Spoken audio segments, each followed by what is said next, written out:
welcome have received an apology from Enzo, although it did seem like you'd alluded to the fact you'd had meetings even before this week. Yeah, had a really good conversation myself, had 3 or 4 with Enzo. He's apologised to me, he's apologised to the club, and we'll deal with that after a massive game on Sunday. Can I ask what form the apology took? Was it a written one? Was it a cup of tea? Was it a pint at the pub over the road? I don't know if it's a serious meeting. It's a serious meeting about something very serious. To Enzo, I said from every single step along this way, I'm not questioning Enzo's character. I'm not questioning who he is as a person. I believe people make mistakes, and you can't overstep the punishment for the mistake. I think we've made a sanction. We made a decision. I made a decision. And what I want for Enzo is for him to go on here and have an outstanding career. So you forgive and forget, but not forget just yet. He's still not going to play on Sunday. No, he won't play on Sunday. But hopefully after that, he'll be a massive part of the group moving forward. There's still a few hurdles that need to be overcome that I won't go into. But at the same time, I want every player really, really focused now on a huge running. Sorry to go on about it, and we're coming to an end. But is that not shooting yourselves in the foot? Is the best player certainly in that position? It's not about it. The football is a team sport. It's not about individuals. It's not about shooting yourself in the foot.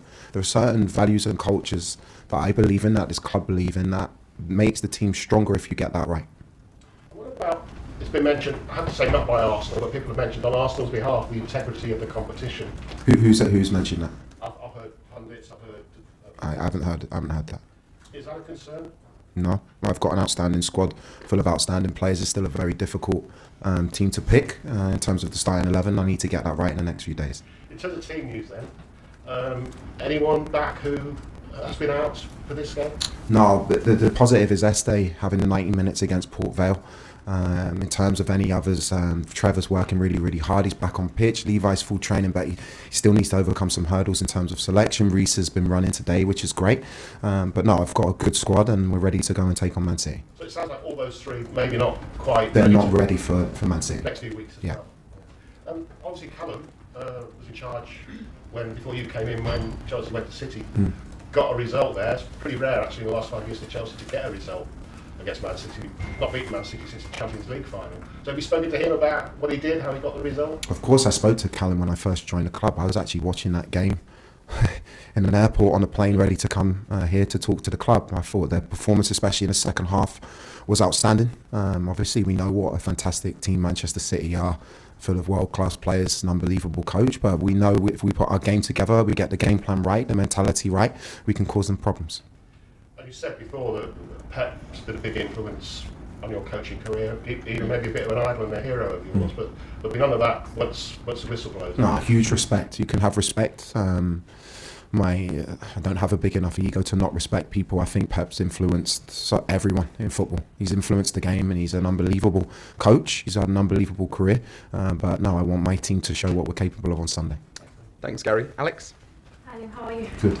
Must win for Manchester City in their title hopes, but is it just as important for Chelsea? Yes, 3 points. That takes us closer to our objective, which right now is to qualify for the Champions League. That's all we can focus on. We have teams who will fight relegation, teams who are mid-table, teams who are pushing at the top end of the league. It doesn't matter because every game is so difficult in this league, and we know it's going to be a big challenge on Sunday, but one that we're looking forward to.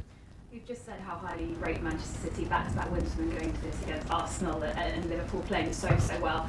How do you beat them when they're playing like that? Can you? Of course we can. We're a very good team who've gone through a difficult run, even though in that run we were punished for mistakes.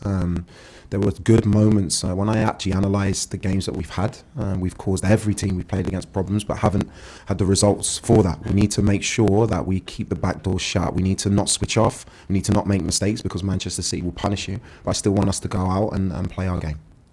Moises Caicedo will make his 100th Premier League appearance if he plays. What makes him such a good fit for Chelsea in the Premier League, would you say? Moi, for me, is one of the best defensive midfield players, if not the best defensive midfield player in world football, because of his intelligence, his physicality, his technical quality, how he understands the game, and he's going to be huge for us on Sunday. Just finally, Pep, you've already spoken about him, but he's coming up to 10 years at Manchester City. How would you sum up that decade for Pep Guardiola?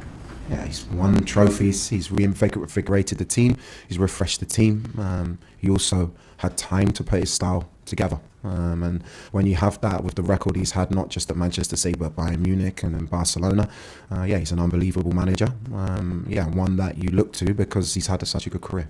Thank you. Good luck on Sunday. Thank you. Thanks, Alex. Nizar? Hi Liam, I just wondered with the week to prepare and having the international break as well, is there a chance you might see a different style of Liam Rosenior team, maybe with extra training time on the pitch and things like that? It's been nice. It's been the first week since I've been here that we've had 2 clear training days in a row. To work on things. I don't think a magician can make a team look exactly how he wants to in the time I've been at the club, but I want to adapt, I want to evolve the team, but never at the expense of winning in the short term.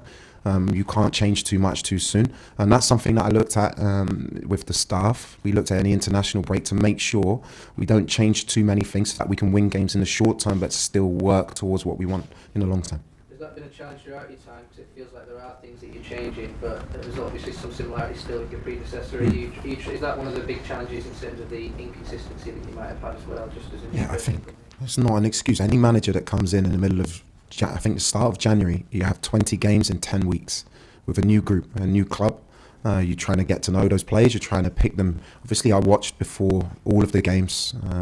You try and make evaluations as you're in because you get to know the players better. That's difficult for anyone. But for me, it's making sure we use the time the best that we possibly can.